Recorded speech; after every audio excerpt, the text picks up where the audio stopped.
You excited to review Demon Slayer today? Yeah, I'm pretty. Kimetsu G!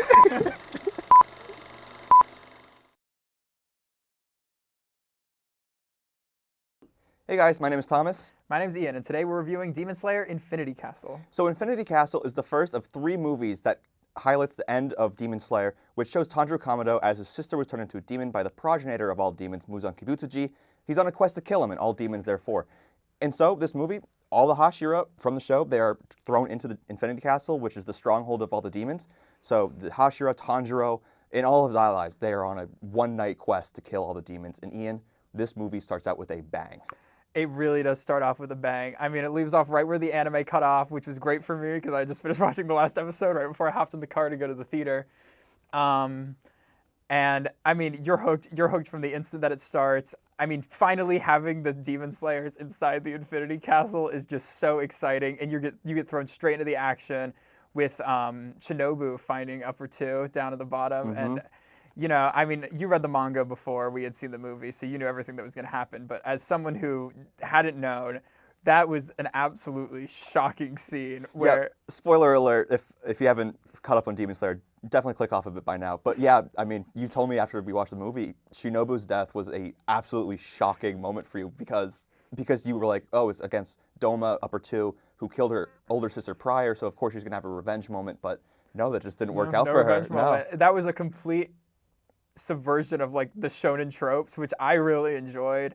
It was sad to see her go, one of the second Hashira to bite the dust, unfortunately, but definitely not the last. I mean, and then I was going to go to the next fight. I mean, Zenitsu, who infamously throughout the show has been this comedy relief, wimpy, and also like pseudo like pervert for Tanjiro's sister Nezuko. Not really, but he just has like a crush, which is played up. I wouldn't even say pseudo. No? Okay. Well, anyways, Zenitsu gets his fight, and as you learn in Hashira training, which is the arc that precedes Infinity Castle, Zenitsu receives a letter, and it's unknown of what the contents of that letter are, but you see that he's locked in, and once they are all falling into the Infinity Castle, Zenitsu's locked in. He's not his timid self. He opens his eyes, he looks locked in, and he tracks down Kaigaku, who, Ian... This part was so awesome. As someone who really hated Zenitsu the whole show, and every time he was on screen, even when he was asleep, it was a groan from me. Because, like, if you're going to have this character who's annoying all the time, and the only time he's not annoying, he's in his sleep, like, you don't win.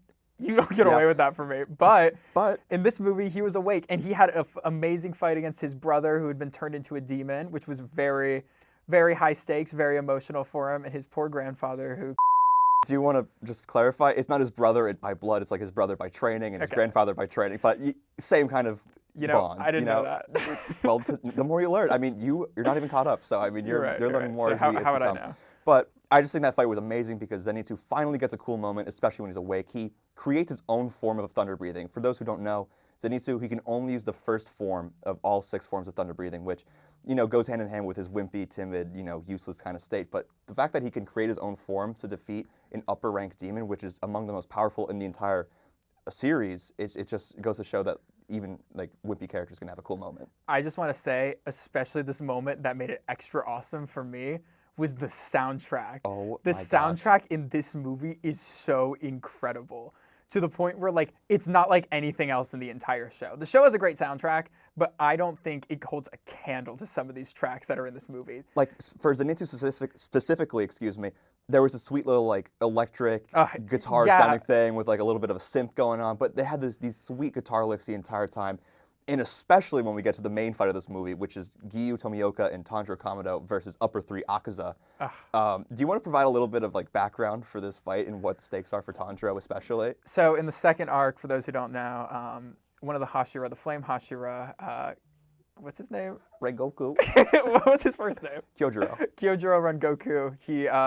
He got punched through his entire body and died in a very heart-wrenching scene where I really thought he was going to pull it out in the end to kill Akaza, but he didn't, and he died in front of me. It really soured me. Yeah, but Tanjiro and Giyu, who has been kind of his mentor figure the entire series for Tanjiro, you know, kind of somewhat. In a way. But, you know, they run into Akaza, who's Upper 3, and it brings back all these bad memories for Tanjiro because he saw Rengoku as maybe his first mentor who died right in front of him when he was still, you know, he was still a greenhorn of a demon slayer. Yeah, he was like it was like his second mission ever, And kind of. it pretty much was. I mean, and so the stakes are there for Tanjiro, and the fact that he's to avenge his fallen comrade Kyojuro. And this fight takes forever. Not in a bad way at all. I completely agree. Especially as someone who didn't know what was going to happen. This fight basically takes place from like 30 minutes into the movie until the movie ends. And by the way, this movie is 2.5 hours, so do the math, guys. But it's broken up. Like Zenitsu's fight happens in yeah. there, but honestly, what I keep going back to in my head about this movie is Akaza's flashback. And oh my gosh. something about this show that's really great is that the demons, when they're turned into demons from humans, they don't remember their human past. But as they come closer to death, they start remembering it.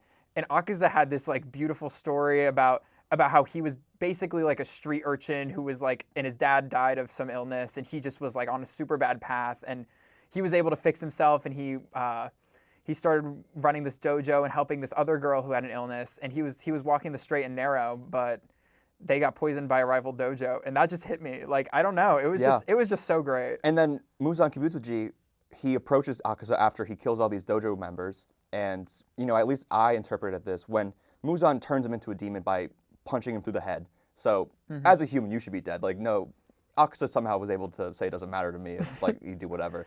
But I mean, it just shows that he just wanted death in that moment, but he didn't. And the fact that Tanjiro helped him, release that demon inside of him and return to who he was, it just absolutely the best part of this movie. We spent far too long talking about Demon Slayer. Wait, please let me say this part. Oh yes. The best part about this movie is that they don't slay the demon. He because he's found peace finally and he gets to move on. That's the best part. Sorry. Oh, okay. And I wanted to ask you one more thing.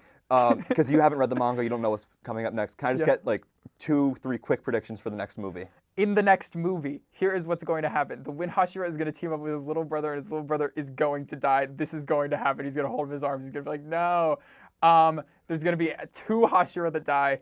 I'm not sure who exactly. I'd put my money on. I can't think of any of them. But if I had my way, it'd be the snake one. Okay, what do you give this movie out of 10? I would give this movie a 9 out of 10. The only thing that really dragged for me was the pacing in the beginning of this movie. But I mean, this movie deserved to be 2.5 hours long. I think every second of it was used effectively, besides, the slight pacing issues in the first 30, 45 minutes. How about you? I agree. I'm going to give this an 8 out of 10. I think that there are some pacing issues, but I think a lot of it would be fixed if you aren't sitting in the movie theater forced to watch this. When this comes out as an arc in the episodes and the movies are split up into episodes, I think this will be a phenomenal watch. Absolutely. Easy 10. Well, that's all we got to talk to you guys about Demon Slayer, Kimetsu no Yaiba, Infinity Castle Part 1, Akaza's Return. We'll see you guys later. Editor, play the theme song.